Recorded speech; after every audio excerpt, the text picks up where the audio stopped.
Vamos então agora à parte 2 da nossa entrevista com a Thaís, cujo tema é a relação da Thaís com o inglês. Bom, a gente vai falar agora, Thaís, de uma coisa que eu adoro falar, eu adoro fazer isso. Eu acho que fora falar inglês, dar aula de inglês, essa é uma das coisas que eu mais gosto de fazer. Que é vender o meu peixe. Eu adoro vender o meu peixe, eu adoro.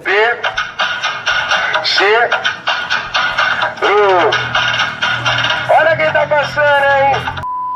E essa é a hora de você vender o seu, porque a gente vai falar um pouco do seu livro, da pronúncia do inglês. Aliás, eu sou um consumidor desse trabalho e também sou uma pessoa que indica. E eu queria saber a sua relação com o inglês, por que você escreveu esse livro, quando você escreveu esse livro, como você usa esse livro, para quem que você indica, tudo que você puder falar sobre este livro. A maioria das coisas relacionadas com o livro estão na introdução, no prefáciozinho que eu fiz, contando a história do livro, né? Mas, em resumo, como que eu cheguei no inglês? Eu não gostava de inglês, eu estudava francês, achava inglês péssimo, e daí eu me apaixonei por linguística. E eu descobri que para eu entender a linguística eu tinha que saber inglês. Como eu gostei muito de linguística, eu disse, vou aprender inglês. Então, o meu percurso foi diferente. Eu gostei antes de linguística e depois cheguei no inglês. E quando eu cheguei no inglês, eu lia. Eu tinha inglês instrumental, eu passei no mestrado com inglês instrumental, e um amigo meu foi para os Estados Unidos, na Califórnia, e falou, venha, passa uma temporada aqui. Eu disse, eu vou. E aí eu queria estudar com um grande pesquisador chamado Peter Ladefoged. E eu falei, vamos lá, cheguei lá. Peraí. Você tá falando Califórnia? Sim. Ele dava aula na Califórnia? Na UCLA. Ah, eu não sabia. Mas ele é britânico, certo? Era. Até hoje o laboratório da Universidade Federal da Califórnia é coordenada pela equipe que foi formada por ele. Ótimo. Deixa eu só fazer uma interrupção para mostrar para o pessoal, então, o livro do Peter Ladefoged, A Course in Phonetics. Ele é uma das maiores autoridades, um dos maiores foneticistas do mundo, certo? Ele morreu, né? Sim, mas eu digo, na fonética ele é uma referência, certo? Sim. Ótimo, agora pronto. Ele trouxe muita inovação, Peter. Então, para encurtar, eu apaixonei por linguística, tinha um amigo que estava indo para a Califórnia, eu sabia que o Peter Ladefoged estava na Califórnia e fui. Quando eu cheguei lá, eu lembro como se fosse hoje, eu fui na sala dele e disse para ele, can I audit your course? Ele falou, sorry? Can I audit your course? Where are you from? I said, I'm Brazilian. Oh. And then I told him a bit about myself and said, look, sit at the background and be quiet and you will be all right. Então, quando eu cheguei lá e comecei a interagir com os americanos, eu vi que todo o inglês que eu achava que eu sabia, justamente sem som, que eu sabia a gramática, não me levava a nada. Eu não conseguia ter uma discussão saudável e plena com qualquer pessoa. Então, com o curso do Ladefoged, nesse livro, A Course in Phonetics, eu me encantei pela fonética e fonologia do inglês e comecei a estudar. Então, o meu início da fonologia do inglês foi isso. Mas, na época, em 1984, eu trabalhava com línguas indígenas. Eu tinha visitado várias aldeias, eu trabalhava com línguas minoritárias. E era ali que eu estava buscando um instrumental para descrever línguas. Quando eu terminei o meu mestrado numa língua indígena e fui para a Inglaterra trabalhar com uma língua indígena, eu decidi que eu não queria trabalhar com línguas indígenas mais, que eu ia trabalhar com português. Foi daí que o meu doutorado é sobre o português, mas ao estudar português eu aprendi também sobre inglês, porque eu estava curiosa. Quando eu voltei para o Brasil, eu comecei a dar aula na Faculdade de Letras da UFMG, e dava aula, sobretudo, de fonologia teórica e de fonética do português. E os alunos me pediram, você pode dar um curso de fonologia do inglês? Eu falei, claro, demorou, né? E aí, esse curso teve um enorme sucesso. Aquele boca a boca dos alunos era uma matéria optativa, e no semestre seguinte tinha uma fila de alunos pedindo o curso de novo. Eu falei, deve ser bom, né? E aí como que eu cheguei a escrever esse livro? Duas coisas. Primeiro, a coisa fica na minha cabeça, ela tem que sair e virar um livro. E a outra coisa, e que ao virar um livro, eu socializo o conhecimento. Ele não é mais meu, ele é de todos. E o livro tem defeitos? Tem. Mas é melhor ter um livro com defeitos do que não ter um livro. Que alguém estude mais do que eu e faça um livro melhor. E eu acho que é esse o caminho da ciência. E aí, a outra razão foi porque eu detesto ser papagaio.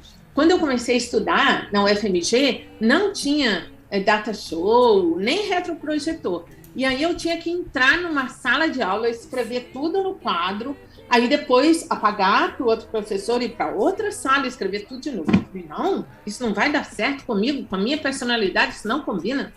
E aí o que eu fiz? Eu fiz esses papéis pardos, eu escrevi as minhas aulas todas nos papéis e eu chegava lá com a minha fita crepe, colava no quadro, porque eu não sou papagaio, eu não repito aulas, né? Mesmo eu dou uma aula de manhã e outra de tarde, a aula é diferente. Então, a razão que eu cheguei no inglês foi por alunos, e há muitos anos eu trabalho num curso que eu acho maravilhoso, que é o curso de especialização em língua inglesa, uma pós-graduação Lato Sensu, da UFMG, e que eu dou meu curso de fonologia lá e que é revolucionário nos professores, para a vida dos professores. Eu falo, gente, essa é uma revolução social.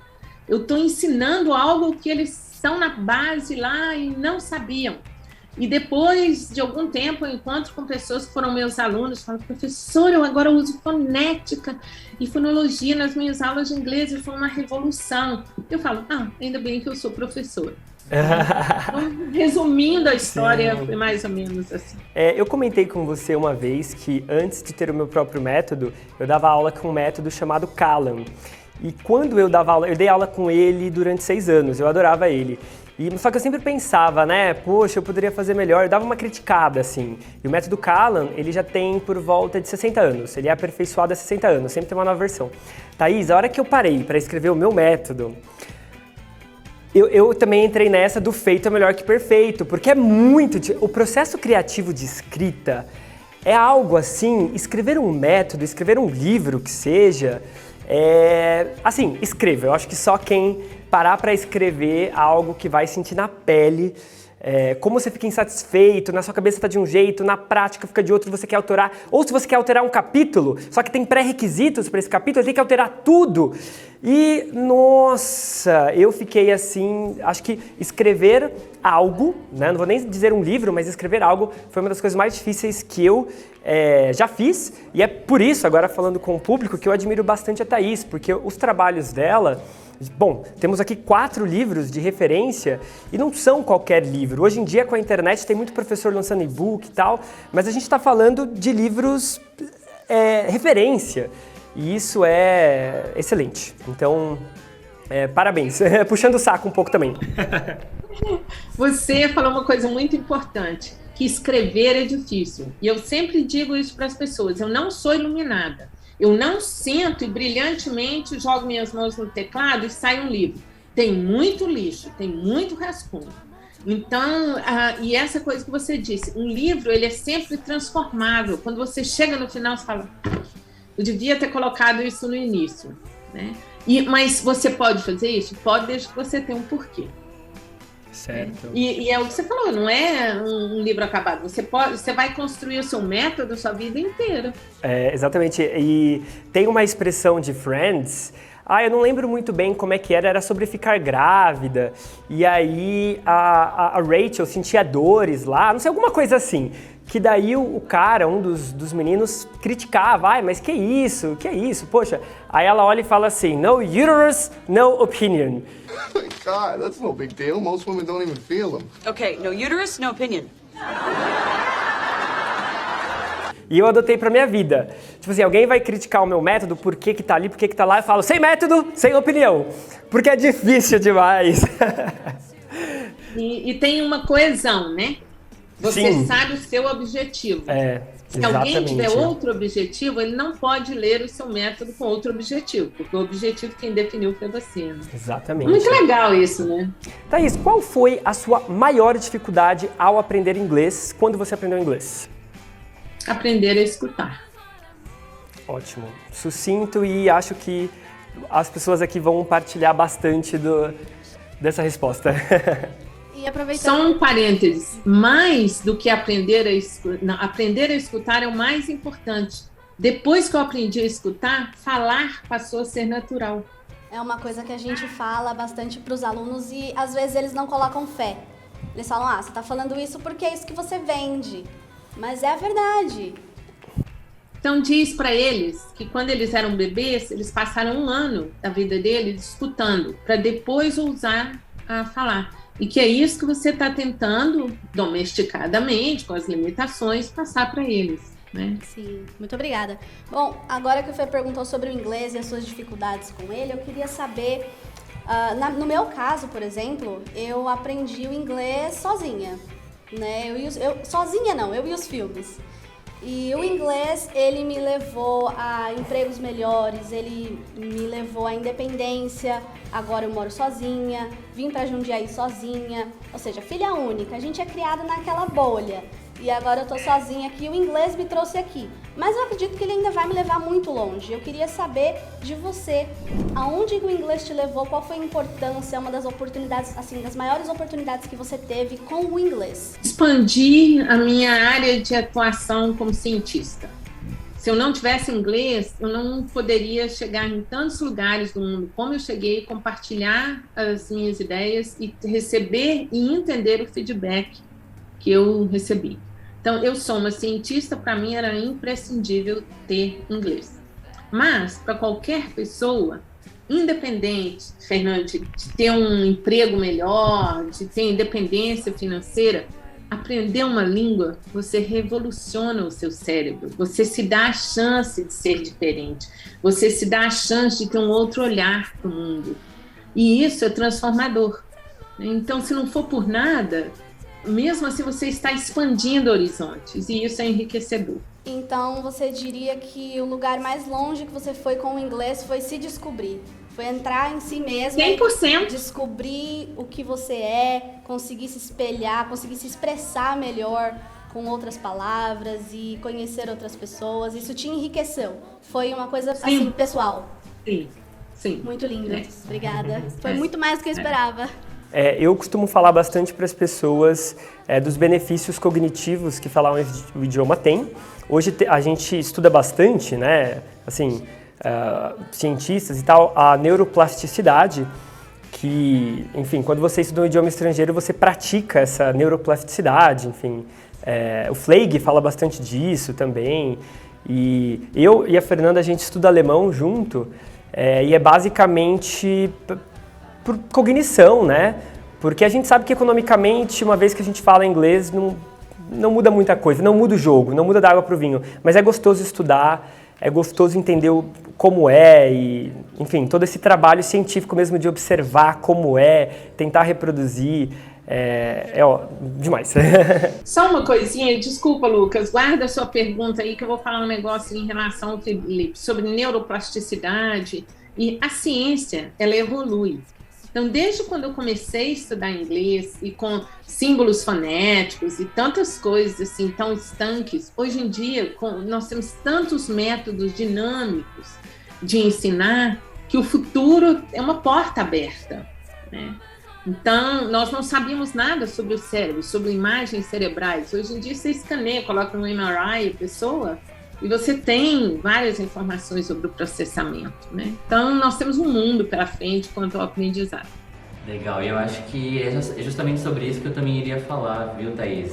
O curso, a gente percebe, né, ao longo do contato que a gente tem com os alunos aqui, que ele vai muito além do ensinar inglês. Ele traz ali uma confiança para a pessoa, ela se torna mais cheia de si. E não só isso, a gente tem alguns alunos que eles têm limitações cognitivas por conta de N coisas que aconteceram na vida deles, e eles relatam pra gente que após meses de estudo com o nosso método, com o nosso curso, eles perceberam uma melhoria cognitiva muito grande, não só no inglês, quanto no português. Então é algo assim que de fato está transformando a vida das pessoas e deixa a gente muito orgulhoso. É a questão da plasticidade cerebral. Né? Por que você estuda matemática na escola? Para saber bioquímica lá na frente, ou saber fazer um desenho. Se você se tornar um artista, você saber um desenho, fazer um desenho maravilhoso. Então é essa coisa da plasticidade cerebral que é muito importante. Exatamente. Thaís, para encerrar esse segundo bloco, além do seu livro Pronúncia do Inglês, qual trabalho de língua inglesa, seja ele um artigo ou seu próprio curso na UFMG, você indicaria para o público? Se você pudesse recomendar um trabalho seu de língua inglesa, o que você recomendaria? Fora o livro, que a gente já falou bastante sobre ele. Eu tenho alguns artigos, eu tenho inclusive um artigo sobre método de ensino de pronúncia, que vai sair na revista Colineares nos próximos meses, possivelmente no próximo mês. Eu tenho artigos na minha página sobre ensino de inglês. Só para relembrar a página, por gentileza. Os artigos estão na minha página, na UFMG, artigos que eu escrevi sobre o inglês e artigos particulares que eu escrevi sobre o inglês, por exemplo, o uso do schwa, ou o uso das vogais longas e curtas como em I e E. Eu tenho artigos sobre isso e eles estão lá na minha página. Mas se eu tivesse que indicar um livro para alguém, além do meu livro, né, eu diria: compre um bom dicionário de pronúncia, porque tem um da Cambridge University Press, que é do Daniel Jones, tem um outro que é do John Wells, que eu acho que é da Longman. Eu tenho esse, do John Wells. Então, por quê? Porque você vai ter um guia para a sua pronúncia, porque esse meu livro aqui, ele é um guia desse conjunto de sons. Mas você já deve ter observado que outros autores usam outro conjunto de sons. Por quê? Porque eu escrevi para brasileiros, né? E outros autores escrevem com outra finalidade. Então, você tem que ter um livro guia, que pode ser o meu, pode ser qualquer um, mas que te leve a fazer inferências sobre a língua. Você saber pronunciar uma palavra, mesmo se você não tiver escutado essa palavra antes. Então, eu diria que um bom dicionário de pronúncia, sobretudo de pronúncia, porque dicionários de pronúncia, eles oferecem pronúncias variadas, né? E outro livro é o que você sugeriu aí, a Course in Phonetics, do Peter Ladefoged. E no meu Instagram, eu mencionei outro dia, no @fonética.fonologia, eu mencionei outro dia o trabalho do O'Connor. Uhum. Ele tem um livro maravilhoso. Ele é pioneiro, né? Better English Pronunciation. Ele é pioneiro, certo? Na fonética? Acho que ele é pioneiro no ensino de pronúncia. Perfeito. Ele teve um insight muito interessante, que não era agrupar os sons simplesmente como os foneticistas agrupavam, mas ele agrupou os sons como a língua inglesa, a fonologia da língua inglesa organiza. Então, chama Better English Pronunciation. É um livro conservador, antigo, né? Mas é um livro maravilhoso também. Ótimo, muito obrigado. Encerramos então o segundo bloco da entrevista com a Thaís. Vejo vocês na terceira parte.